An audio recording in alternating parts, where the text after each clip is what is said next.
दोस्तों SSC CGL exam 2023 continuously आपके exam चल रहे हैं। आज आपके 17 जुलाई का सेकंड शिफ्ट का एग्ज़ाम खत्म हो चुके हैं। तो 17 जुलाई सेकंड शिफ्ट एग्ज़ाम एनालिसिस अपने इस वीडियो में कवर करेंगे। आज आपके 17 जुलाई सेकंड शिफ्ट में जितने भी जीके, जीएस और करंट अफेयर से रिलेटेड एग्ज़ाम में क्वेश्चन पूछे गए थे, उन सभी प्रश्नों का बिल्कुल 100% सही व सटीक उत्तर के साथ एग्ज़ाम एनालिसिस आपको इस वीडियो में देखने को मिलेगा। तो आज जिनका भी सेकंड शिफ्ट में एग्ज़ाम था वो सभी साथी इस पूरे वीडियो को ध्यान से एंड तक वॉच जरूर कीजिएगा। चलिए आज की शानदार वीडियो को अपने शुरू करते हैं। तो सेकंड शिफ्ट का पहला क्वेश्चन आपसे पूछा गया कि संघ की कार्यपालिका किस भाग में। देखिए दोस्तों, संघ की जो कार्यपालिका है वो भाग 5 में। ठीक है दोस्तों, तो भाग 5 इस क्वेश्चन का आपका बिल्कुल राइट आंसर था। बढ़ते हैं अगले क्वेश्चन की ओर। सेकंड शिफ्ट में अगला क्वेश्चन पूछा गया कि संपत्ति का अधिकार किस संशोधन के द्वारा हटाया गया था। देखिए दोस्तों, जो संपत्ति का अधिकार है इसे 44वें संविधान संशोधन 1978 के तहत हटाया गया था। और अनुच्छेद पूछा जाए तो अनुच्छेद हो जाएगा 308। ठीक है, तो 44वां संविधान संशोधन 1978 इस क्वेश्चन का आपका बिल्कुल राइट आंसर था। सेकंड शिफ्ट में नेक्स्ट क्वेश्चन पूछा गया कि पंडित राम नारायण किस वाद्य यंत्र से संबंधित है। बात करते हैं पंडित राम नारायण की, तो ये सारंगी वादक थे। तो सारंगी इस क्वेश्चन का आपका बिल्कुल राइट आंसर रहेगा। बढ़ते हैं अगले क्वेश्चन की ओर। नेक्स्ट क्वेश्चन आपसे पूछा गया कि चौगई नृत्य किस भारतीय राज्य से संबंधित है। देखिए दोस्तों, जो चौगई नृत्य है ये भारत के नागालैंड राज्य से संबंधित है।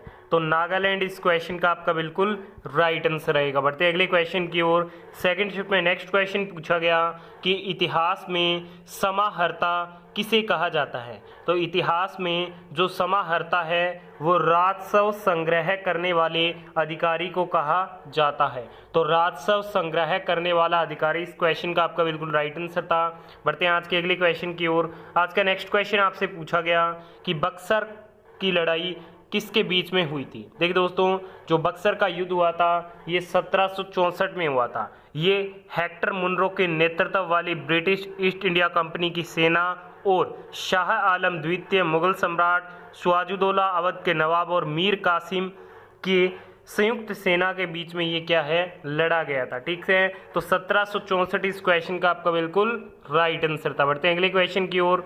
नेक्स्ट क्वेश्चन पूछा गया यामिनी कृष्णमूर्ति को हाल ही में कौन सा अवार्ड मिला है। ठीक है, तो इसके ऑप्शन क्लियर नहीं हो पाए हैं। देखिए दोस्तों, यामिनी कृष्णमूर्ति को 2001 में पद्म भूषण, 2016 में पद्म विभूषण, 1968 में इन्हें पद्मश्री से सम्मानित किया गया था। और यामिनी कृष्णमूर्ति भरतनाट्यम से संबंधित है। दिल्ली में यामिनी स्कूल ऑफ डांस की स्थापना यामिनी कृष्णमूर्ति ने ही की थी। ठीक है, अगला एक क्वेश्चन कवर करते हैं कि यामिनी कृष्णमूर्ति का संबंध किस शास्त्रीय नृत्य से, या फिर ये क्वेश्चन रहा होगा। तो यामिनी कृष्णमूर्ति का जो संबंध है वो भरतनाट्यम और कुचिपुड़ी से है। अगला क्वेश्चन सेकंड शिफ्ट में पूछा गया कि प्रोपेन का रासायनिक सूत्र क्या होता है। देखिए दोस्तों, प्रोपेन का रासायनिक सूत्र होता है C3H8। तो C3H8 इस क्वेश्चन का बिल्कुल राइट आंसर रहेगा। एल्केन के लिए फॉर्मूला होता है CnH2n+2। ठीक है, एल्कीन के लिए होता है CnH2n, एल्काइन के लिए होता है CnH2n-2। ठीक है, तो ये इंपॉर्टेंट फॉर्मूले आप जरूर ध्यान में रखिएगा। नेक्स्ट शिफ्ट में यहाँ से डेफिनेटली क्वेश्चन बनेगा। अगला क्वेश्चन पूछा गया कि बांग्लादेश का राष्ट्रीय फल क्या है। तो बांग्लादेश का जो राष्ट्रीय फल है वो कटहल है। तो कटहल इस क्वेश्चन का आपका बिल्कुल राइट आंसर था। बात करते हैं बांग्लादेश की, तो बांग्लादेश की जो राष्ट्रीय भाषा है वो बांग्ला है, राजधानी ढाका है। और बांग्लादेश की जो मुद्रा है, करेंसी है, वो कौन सी है, तो ये आपके टका है। अगले क्वेश्चन में पूछा गया कि दूसरी पंचवर्षीय योजना का उद्देश्य क्या था। तो दूसरी पंचवर्षीय योजना का उद्देश्य था बुनियादी और भारी विकास पर विशेष बल देना। ठीक है दोस्तों, इसके अलावा नेक्स्ट शिफ्ट में पूछा जा सकता है प्रथम पंचवर्षीय योजना का उद्देश्य क्या था। तो प्रथम पंचवर्षीय योजना का उद्देश्य था कृषि पर इसमें विशेष बल दिया गया था। द्वितीय पंचवर्षीय योजना में भारी उद्योग पर विशेष बल दिया गया था। ठीक है दोस्तों, इसके अलावा जो तृतीय पंचवर्षीय योजना थी इसमें कृषि और भारी उद्योग दोनों पे विशेष बल दिया गया था। ठीक है, तो आप तीनों क्वेश्चनों को जरूर कवर कीजिएगा, नेक्स्ट शिफ्ट में ये रिपीट हो सकते हैं। अगला क्वेश्चन आपसे पूछा गया कि टोक्यो ओलंपिक में सबसे अधिक स्वर्ण पदक किस देश ने जीते हैं। तो सबसे अधिक जो स्वर्ण पदक है वो अमेरिका के द्वारा जीते गए हैं, टोटल 39, ठीक है। और टोटल जो अमेरिका ने पदक जीते थे वो 113 जीते थे, जिसमें 39 जो थे वो आपके स्वर्ण पदक थे। दूसरे स्थान पे चीन रहा था जिसने 38 गोल्ड जीते थे, टोटल 88 इसमें पदक जीते थे। टोक्यो ओलंपिक में भारत को टोटल 7 पदक मिले थे, जिसमें 1 स्वर्ण, 2 रजत तथा 4 ब्रॉन्ज मेडल थे, ठीक है। इसके अलावा जो आगामी ओलंपिक खेल का आयोजन होगा 2024 में वो आपके पेरिस में होगा, ठीक है। तो ये सभी इंपॉर्टेंट फैक्ट्स है, जरूर ध्यान में रखिएगा।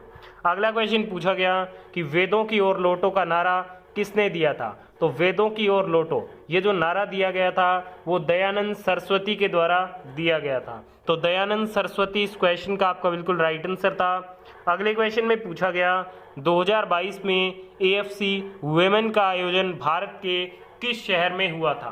तो ये आपके नवी मुंबई महाराष्ट्र में हुआ था, ठीक है। तो महाराष्ट्र इस क्वेश्चन का आपका बिल्कुल राइट आंसर था। यह आपके महाराष्ट्र के 3 शहर में कराए गए थे, मुंबई, नई मुंबई और पुणे में, ठीक है। तो ये बात आपको ध्यान में रखनी है।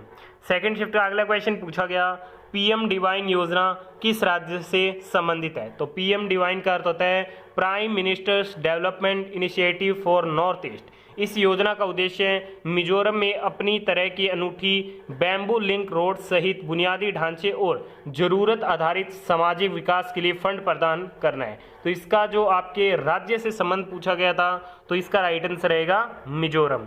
अगला क्वेश्चन पूछा गया कि मौर्य साम्राज्य में समहारता शब्द का प्रयोग निम्नलिखित में से किसके लिए किया जाता है। तो ये कलेक्टर जनरल के लिए किया जाता है, रेवेन्यू कलेक्टर के लिए किया जाता है, ठीक है। तो कलेक्टर जनरल इस क्वेश्चन का आपका बिल्कुल राइट आंसर था।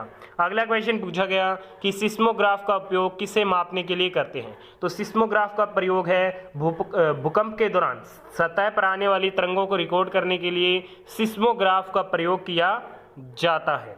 अगला क्वेश्चन पूछा गया किस देश ने सबसे ज़्यादा बार एशियन गेम होस्ट किया है। तो ये थाईलैंड की जो राजधानी है बैंकॉक उसने किया। कब कब 1966 में, 1970, 78 और 1998 में। इसके अलावा पहले एशियाई खेलों की मेज़बानी भारत ने साल 1951 में नई दिल्ली में की थी। ये भी एग्जाम में बार बार रिपीट होता है। अगला क्वेश्चन पूछा गया यूनियन की पावर किस अनुच्छेद में वर्णित है।